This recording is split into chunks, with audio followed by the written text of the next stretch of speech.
It is a joy and a pleasure, as it always is, to welcome back into the studio the lovely Kimberley Hattersley Barton. Hello, my lovely. How are you? I'm good, David. Thank you. All right, and good job, Darren isn't here because he was like stalking you all night, wasn't he? at your Life with a Ribbon Gala.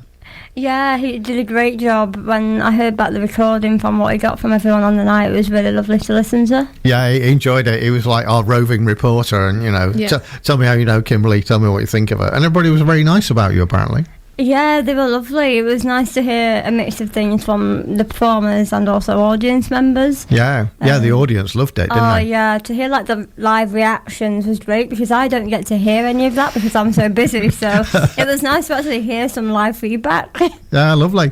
All right, so I mean, with the best one in the world, I think the first time the first time we spoke about Life with a Ribbon, the first one, which was about 18 months ago now, you did say you'd never do another one.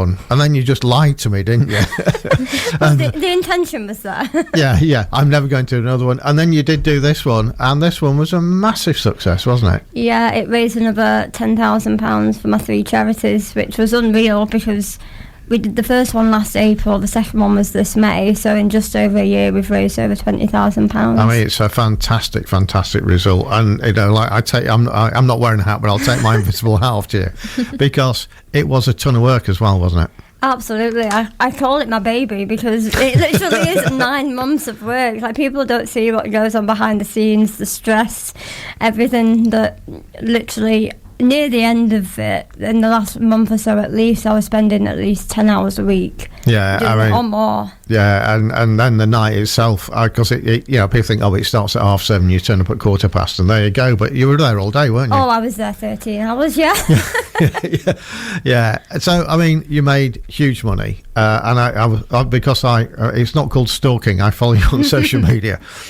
You've actually sent that money out to the charities already, haven't you? Yeah, the money's been split between all 3 charities and sent directly to them.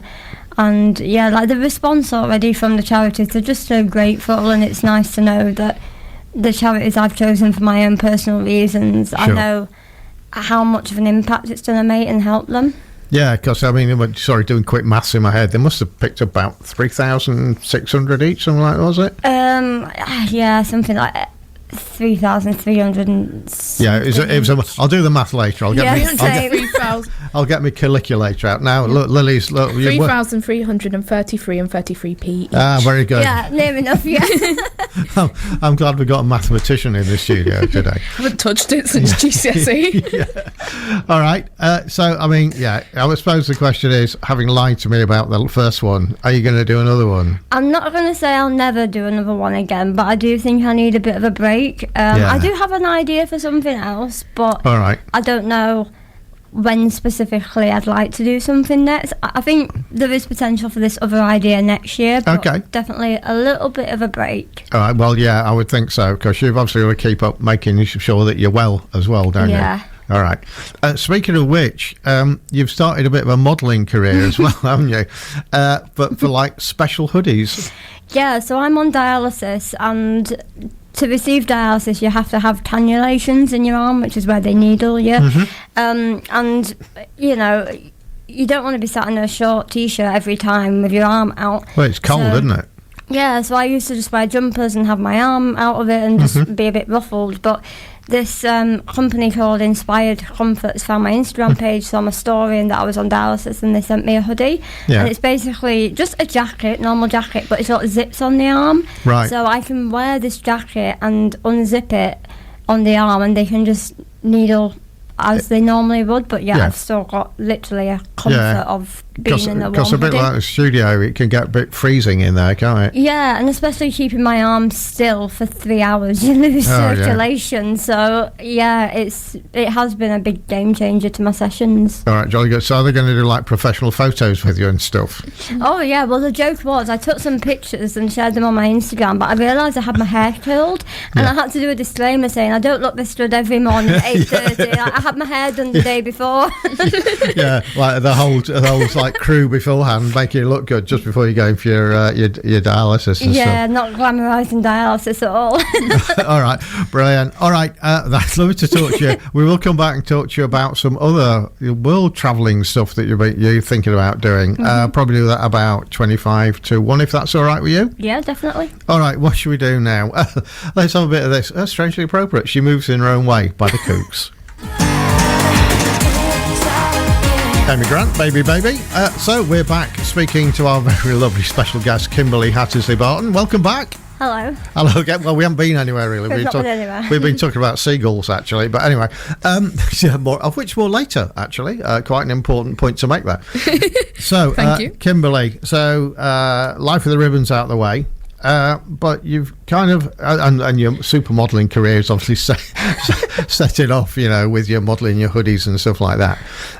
But you're also doing a lot of patient advocacy again, aren't you? Yeah, that's something I'm quite passionate about because it's always about you knowing your body best and just bringing the awareness and, being a patient advocate for yourself. And I think me having that position to voice that and voice my experiences and, again, talk at healthcare professional conferences, it gives people and professionals an insight in what it's like to be on our side of things.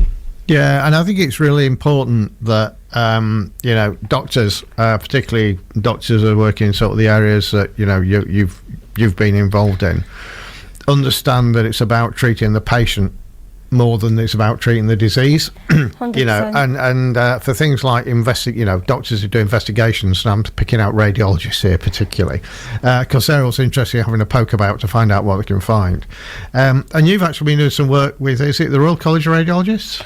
No, so I've been speaking at conferences with Alex Barnacle, who's from Great Ormond Street Hospital. Okay. And she's an interventional radiologist, and she'd invited me to talk in the lovely Palma de Mallorca last year at a conference there. Oh, how terrible. Shocking. I know. And she invited me back this year. I spoke at the BSIR conference, the paediatric one for, again, interventional radiology in Birmingham, literally a week after the Gala, so it was non-stop.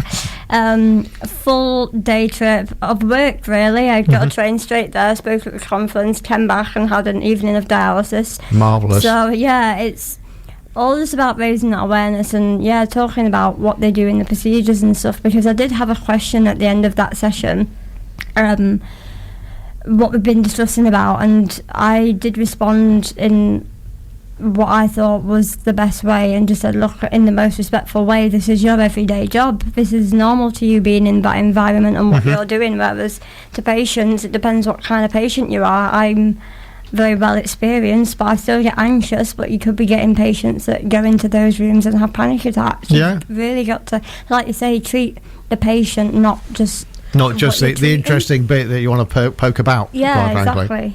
All right, and you're off on your travels again, aren't you, towards the end of the year, doing the same sort of thing? Yeah, so I've been invited again to hopefully speak at another one of the conferences with Alex later in the year, which is great because, again, it's another opportunity and it's just keeping that patient advocacy going. And, I think these opportunities don't always come up much. And, again, being a patient in that healthcare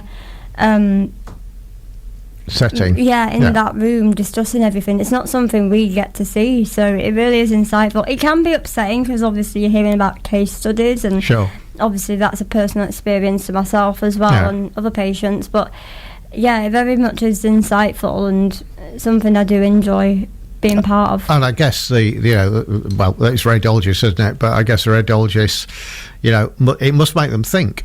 Oh, definitely. I always receive a range of feedback on how helpful they've found stuff or how inspiring they found my story, and like if I've said about experiences that weren't helpful, how they've taken that on board. There definitely is a good response from it. That's brilliant, isn't it? And I think it's really important that you're able to continue to do this and put the patient's point of view. All right, Kimberley Hattersley Barton, as ever, it is a joy to have you in the studio. Thank you so much for coming in and talk to us today. It's a lovely sunny and windy day out there, so we're going to let you go now, and you can enjoy the rest. You haven't got to go for dialysis this afternoon or anything like that. No, it's my day off. You get a day off. All right, brilliant. So, as ever, as we like to say to our guests, if it's not been too horrible, I know you're going to say yes anyway, but I'll ask you anyway. Would you like to come back at some point in the future and update us on your burgeoning modelling career and international travel plans? Yeah, of course I will. All right, brilliant. Again, thank you very much, Kimberley Hattersley Barton. Yay, big cheer in the studio there. Penistone FM with more great songs in moments.